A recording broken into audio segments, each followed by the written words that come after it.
Well, hey there, folks. Welcome to today's episode of CX Without the BS. Oh, we've got a major problem brewing in the world of customer service, and most folks are either ignoring it, pretending not to see it, or they're too scared to admit it's even happening. It's this whole push towards AI assistance in the contact center. And you've seen the demos, you've heard the buzz. Vendors are out here saying, this tech is gonna revolutionize support, it's gonna save time, it's gonna cut costs, it's gonna reduce headcount, it's gonna do everything, you name it, right? But on the front lines, the story looks very different. A new study was just dropping here, covered by TechSpot, where some researchers teamed up with a big utility company in China to study how AI was actually being used by their customer service reps. And what they found was not the shiny magical AI that you see in the sales decks. One rep straight up said, and I quote, "The AI assistant isn't that smart in reality." And that quote, that wasn't the exception to the rule, that was the overarching theme. Because while the AI was supposed to help, it ended up doing nothing more than creating more problems, more errors, and more cleanup, and that added to more stress. So today, what we're going to do is dig into this. I have 5 big takeaways from that article, all rooted in this study. We're going to break them down, and we're going to be covering what the AI got wrong, why it made things harder for agents, how it failed to read customer emotion, and the hidden burnout that this stuff is causing. And oh, by the way, we're also going to cover why AI and humans, not AI instead of humans, is really the only setup that actually works. So let's dig in. First, AI made work harder, not easier. This is where the problem started, in the transcriptions, which you would think would be one of the easiest things it can do, because one of the main things AI assistants are supposed to do is listen to the call, turn that call into text, and then spit out a summary so the reps don't have to do that. And that sounds awesome, right? Except it didn't work. The AI struggled with accents. It couldn't keep up with people who talk fast. Guilty.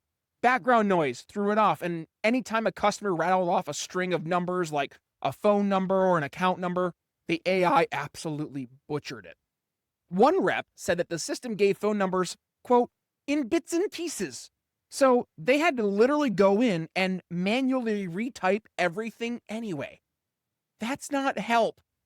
That's rework. The whole point of this kind of tool is to save time and reduce effort.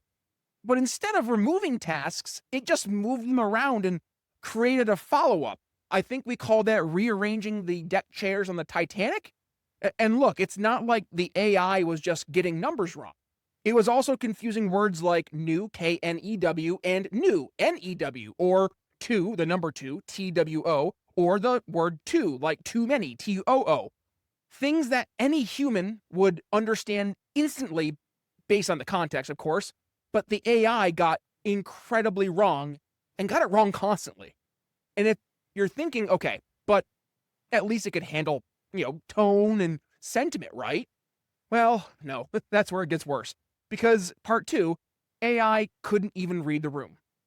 So let's talk about this, AI so-called emotion recognition, sentiment analysis, because that's a feature that gets talked about a lot. Supposedly, it can tell when a customer is upset.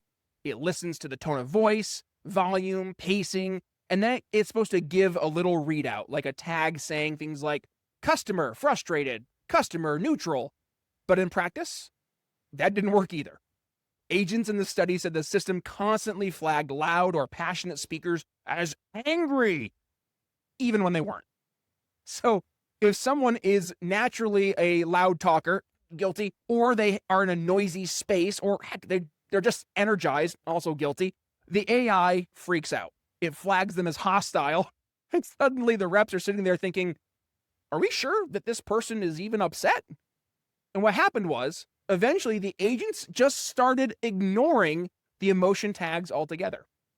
Why? Well, because they weren't accurate.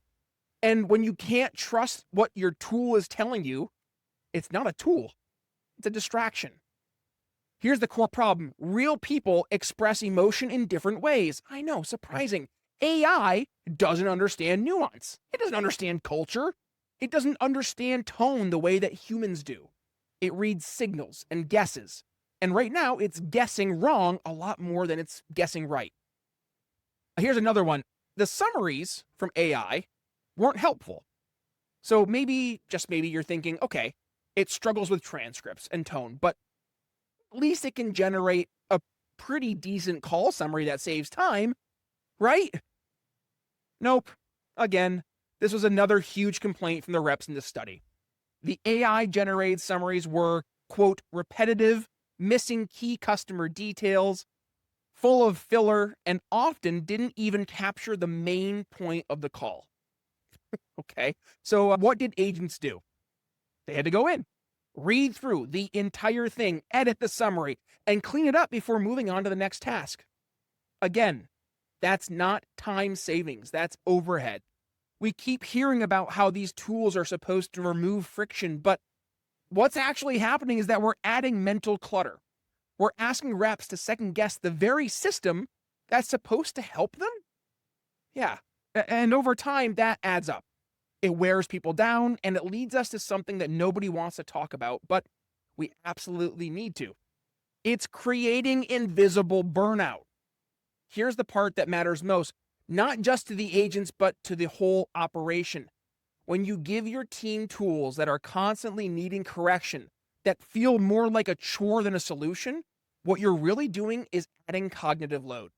That's a fancy way of saying you're making people think harder about things that shouldn't take up much brain power. And when that happens, over and over and over, it leads to burnout. Not the, I need a vacation kind. The quiet creeping kind. The kind, that shows up as disengagement, quiet quitting, low energy. The kind where agents stop caring about the call, stop checking the notes, stop trying to connect because mentally, they're just drained. They've been pulled in 5 different directions, juggling screens, now cleaning up AI messes, fixing summaries, ignoring emotion tags, all while trying to stay calm, composed, and helpful. That is what we call a recipe for disaster. And by disaster, I mean attrition. It's a fast track to turnover, and it's 100% preventable. If we stop throwing half-baked tech at our teams, of course, and calling it innovation. And here's part 5. I know we've talked about what's been going wrong with AI, but let's quickly talk about what actually works. Because let's be real, I'm not just here to bash AI. I love AI. I use AI daily, but I'll call out what's broken so we can build something that's better. And what works consistently is a hybrid model. AI plus humans together.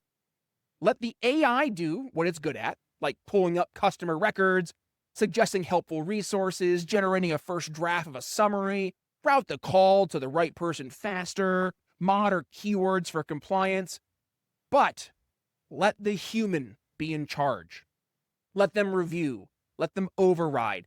Let them lead the interaction. Let them use this magical thing called judgment. When you build your systems this way, where the tech supports the human, not replaces them, that's when you start seeing real results.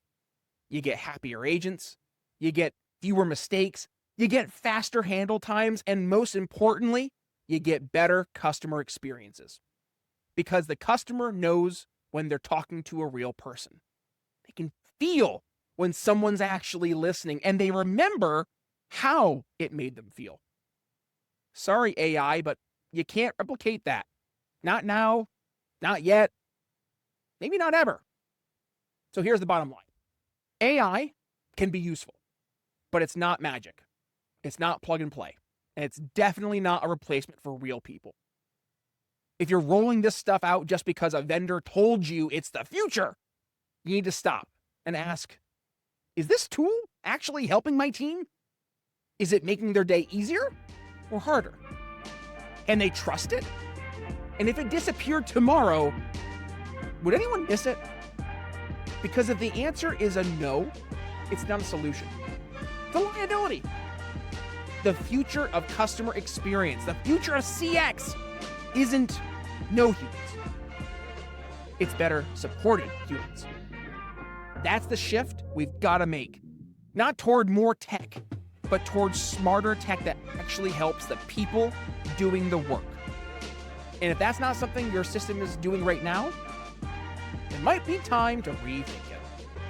All right, that was today's episode of CX Without the BS. If you got some value from today's episode, do me a favor, go ahead and give it a share. But with that being said, it's Brian Nichols signing off on CX Without the BS.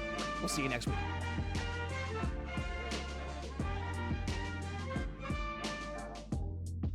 When your client has a problem with a UC provider, who do they call? And more importantly, who actually answers?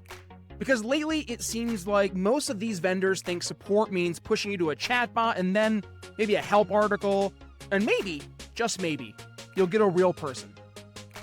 Eventually.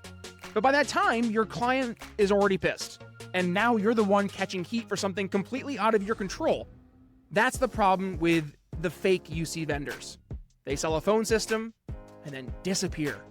You don't get a name, you don't get a human, you get a ticket number and a prayer. Level 365, yeah, we don't roll like that. Every single one of our partners gets a direct line to our team. And if something goes wrong, you pick up the phone and someone picks up. It's not revolutionary, it's just how service should work. Because we know your reputation is on the line. We know you're putting your name behind the vendor, and we're not gonna let you get burned for doing your job. You're the advisor. You're supposed to bring the right solution. And the right solution doesn't ghost you if things go sideways. So the next time you're dealing with a provider who is missing an action after install, ask yourself, do they deserve your trust or your business? Or is it time to bring your clients to someone who actually answers the damn phone? And that's what we do at Level 365. Real humans, real help, every time.